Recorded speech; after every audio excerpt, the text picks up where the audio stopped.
So today's video is very important for dough making. It doesn't matter if you're making pizza dough, bread dough. If you have a spiral mixer, I'm here to show you how to use it. Now here are the ingredients. I'm using sea salt, active dried yeast, Italian 00 flour, cold water, and then ice is the secret for mixing in a spiral mixer. And along with this ice, you will need an infrared thermometer to take the temperature so your dough doesn't overheat.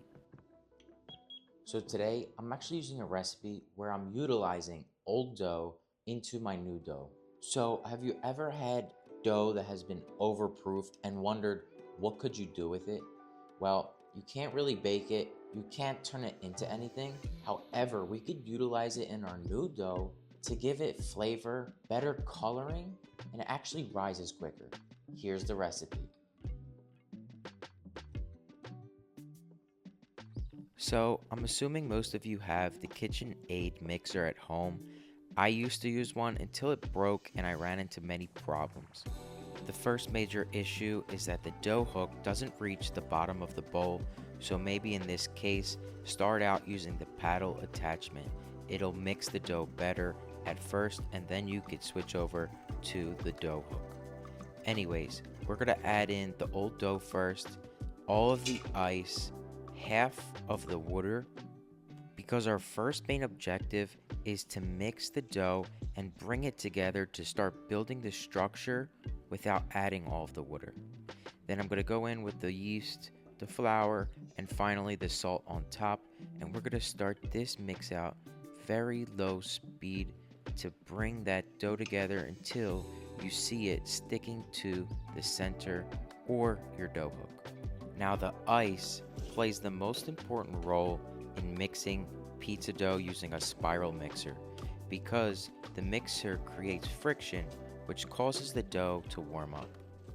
Right now, I want the dough to come together. Yes, it might look a little tough and less loose, but the idea is that the dough will start out cold and we'll add in the water little by little to finish it off.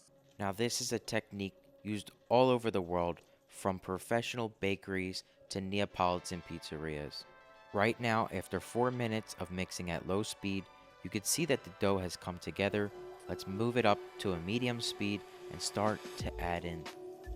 I only add in about 2 tablespoons of water at a time, and each time I wait until the dough comes back together into one mass before adding the next dosage.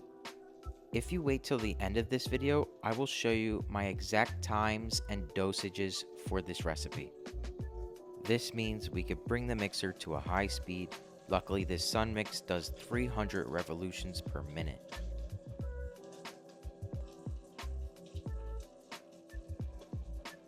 So this is around the 9-minute mark. The dough is looking almost smooth. It's at a very low temperature, which is good, and it's becoming one. In Italy, they would call this la zucca, or the pumpkin, because as the dough mixes, it clings to that pole in the center, looking like a pumpkin shape. And this is a great sign. All of the water has just been added. Now we can let the dough build the gluten structure until it becomes smooth and beautiful.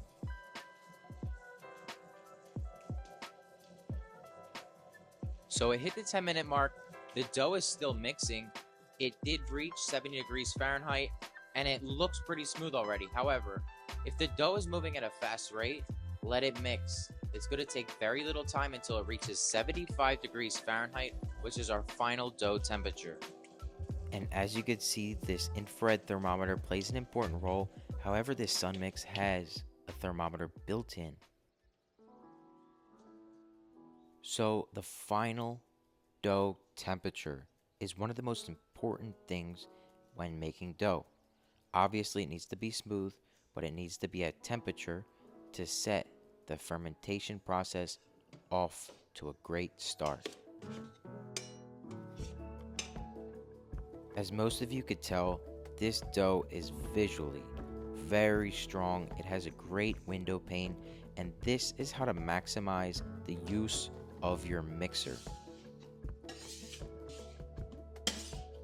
Now Now there you have it. That's how to make beautiful dough in a spiral dough mixer. Don't worry everybody, I'm gonna be your go-to pizza man here on YouTube to show you the ins and outs on how to make the best pizza ever. Now don't forget to go into my playlist on my YouTube channel where it'll lead you to answer your questions. I have New York style pizza, Detroit, Neapolitan, American pan pizza, thin crust pizza, Chicago pizza, you name it.